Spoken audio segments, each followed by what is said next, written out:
माळा होत्या तेवढ्या विकत घेतल्या. वाळूंज महाराज होते, शिंदे महाराज होते, त्या ठिकाणी काशी विश्वेश्वराला त्या माळा घातल्या. म्हणजे ज्या काशीच्या शिवलिंगाला लोकांना स्पर्श करता येत नाही त्या शिवलिंगामध्ये त्या माळा 4 तास त्या पिंडीवर होत्या. त्याच्यावर काशीच्या ब्राह्मणांकडून विधिवत रुद्राभिषेक केला. त्या रुद्राचं जागरण केलं आणि जागरण करून त्या पोतीभर रुद्राक्षाच्या माळा मी माझ्या घरी घेऊन आलो. घरी घेऊन आल्याच्या नंतर माझी सकाळची पूजा जवळजवळ कधी करायला बसलो तर 2.5 ते 3 तासाची पूजा असते. त्या 2.5 ते 3 तासाच्या पूजेच्या ध्यानामध्ये माझ्या लक्षात आलं की जी आई, जी माझी बहीण आणि जो माझा भाऊ, ज्याला काशीच्या मंदिरामध्ये जाऊन दर्शन करता आलं न आलं आणि त्याची जर इच्छा असेल की रामकदम महाराज साहेब मी दररोज 24 तास देवाचं नाव घेऊन जप करायला तयार आहे, तर त्या प्रत्येक माणसाला त्या रुद्राक्षाचा मान तो राखत असेल तर त्याला मी गळ्यात घालायला देतोय. चांगलं का वाईट? रुद्राक्ष याचा अर्थ साक्षात भगवान महादेवाचा आशीर्वाद. रुद्र म्हणजे भगवान शंकराचे अश्रू. आणि ते मी पाहिलं असेल, कुठलाही साधू घ्या, ऋषी घ्या, संत घ्या, त्यांच्या गळ्यात हिऱ्याच्या माळा असतात का? अगदी बाळासाहेब ठाकरेंचा आता 2 दिवसानंतर वाढदिवस आहे, त्यांच्याही गळ्यात रुद्राक्षाच्या माळा होत्या. कधी विचार केला का रुद्राक्षच का? रुद्राक्ष जर गळ्यात असेल बाहेरची बाधा होत नाही.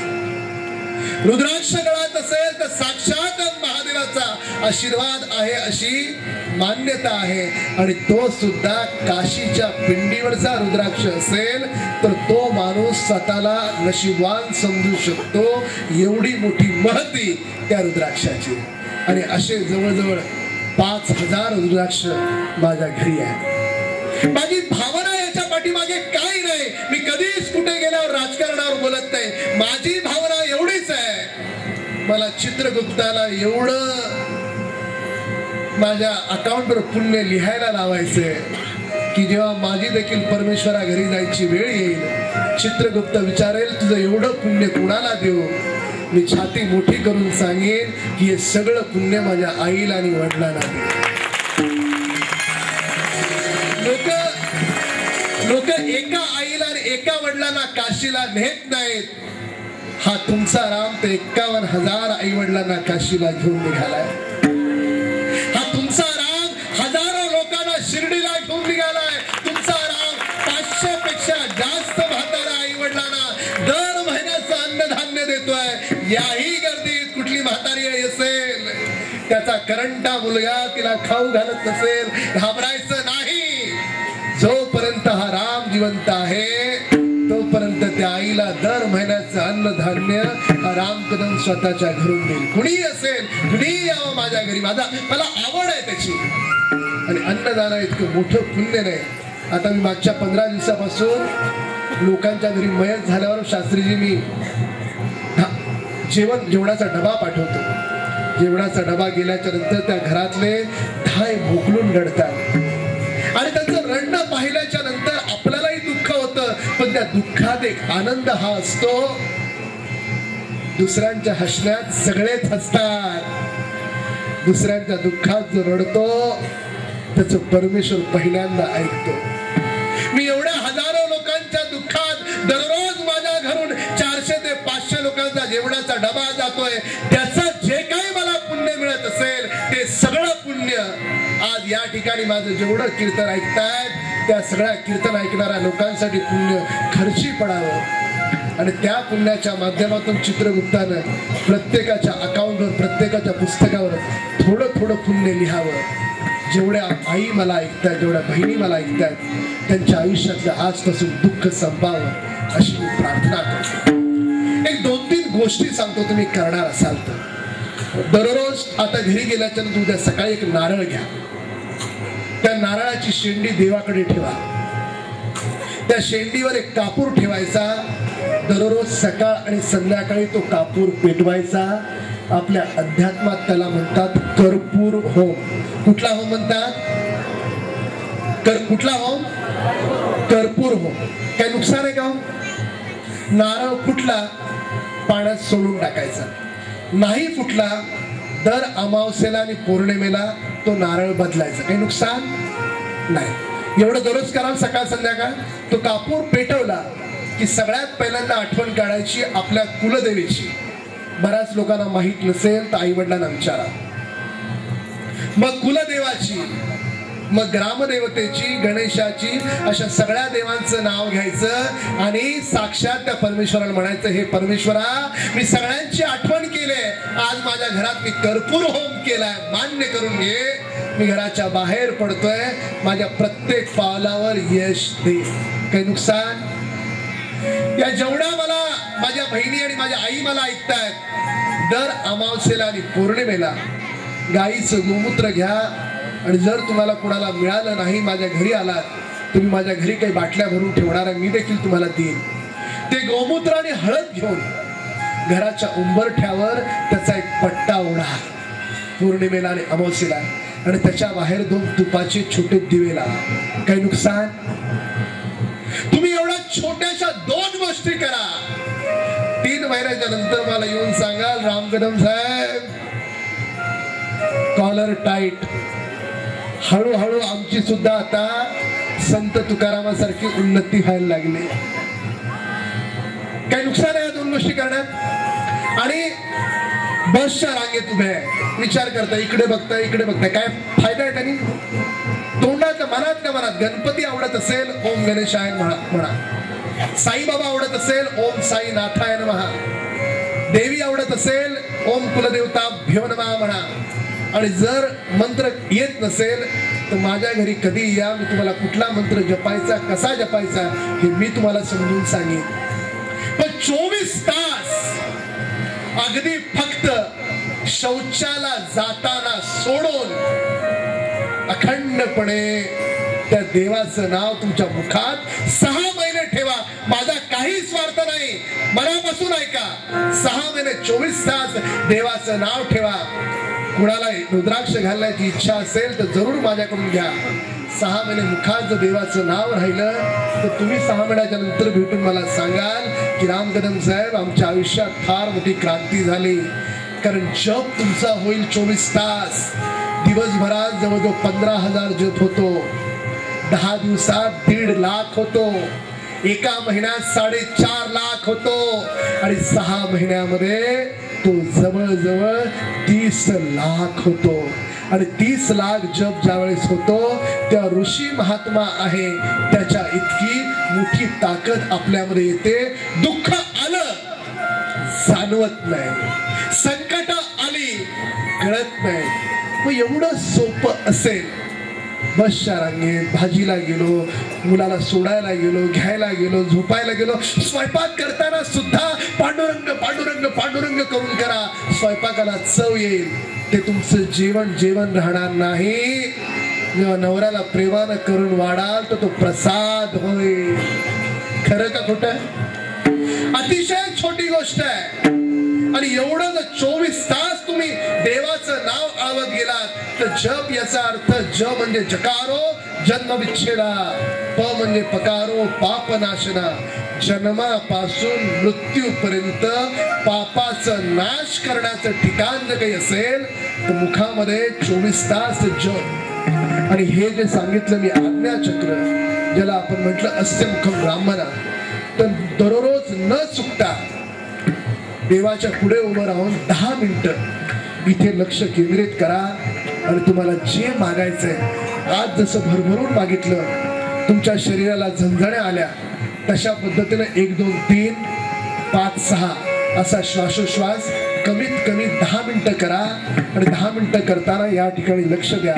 तुम्हाला जाणवेल की एक वेगळी अनुभूती तुम्हाला मिळते आहे.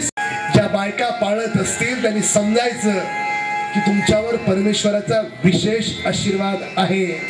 आणि ज्या बायकांनी या कानाने ऐकलं असेल आणि या कानानं सोडून दिलं असेल, तिनं समजायचं माझी मागच्या जन्माची पाप एवढी मोठी आहे की कोणी चांगलं सांगितलेलं मला कळत नाही.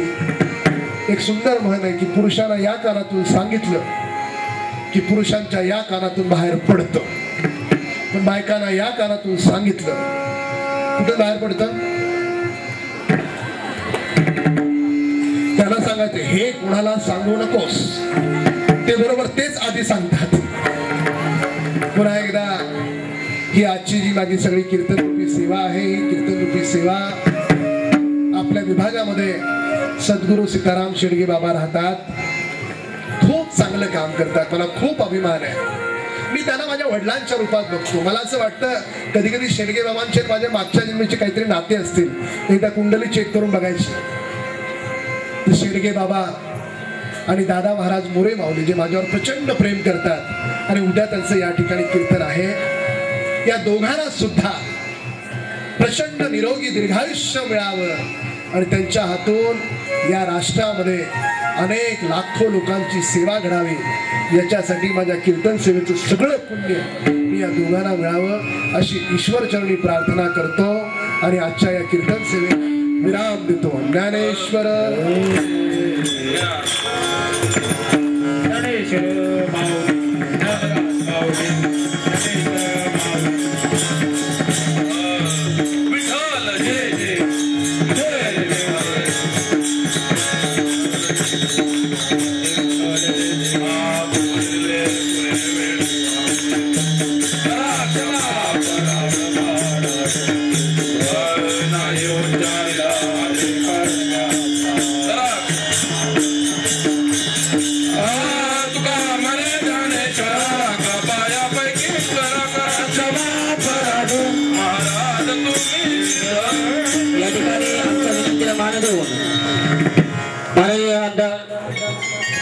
हरिभक्त परायण राम कदम महाराज या ठिकाणी 2 मिनिटं फक्त थांबायचं आहे, 2 मिनिटं कृपा करायची आहे.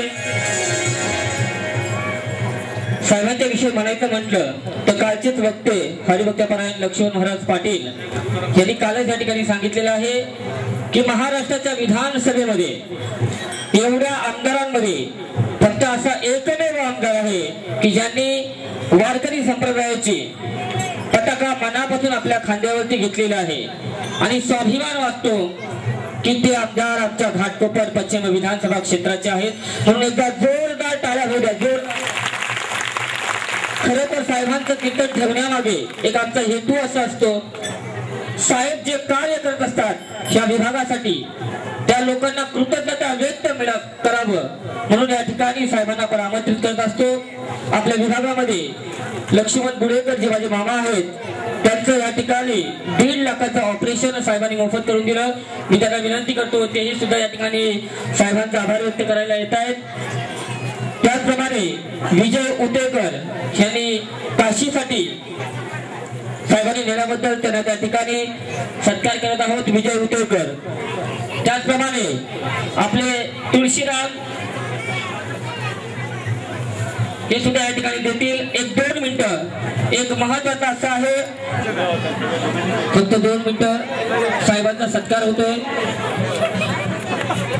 काय पुढे सकाळी बोलतोय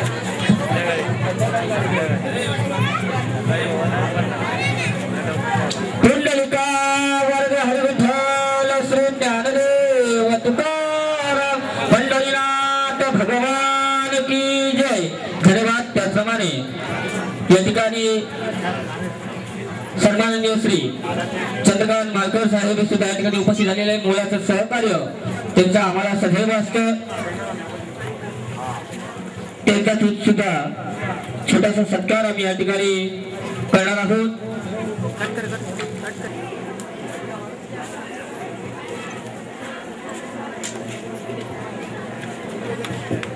चंद्रकांत मालकर साहेबांचा सुद्धा सत्कार या ठिकाणी. शाब्दिक आभार हरिभक्त परायण नामदेव शास्त्री महाराज, नंदकुमार पाटील, प्रवीण विचारे, हेमंत पवार, अरुण एखंडे, दिलीपदादा कदम, शिंदे साहेब, वाळू साहेब आणि आलेल्या सर्व भावी भक्तांचं मी या ठिकाणी साहेबांचा असंच प्रेम निष्ठा आमच्यावरती राहू द्या. आमच्या मंडळाला असंच सहकार्य साहेबांचं राहावं हेच परमात्म्याच्या चरणी प्रार्थना.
या ठिकाणी रविवारी दिनांक 19/1/2014 रोजी सावली साहेबांच्या शुभ हस्ते अंगणवाडीचा सत्कार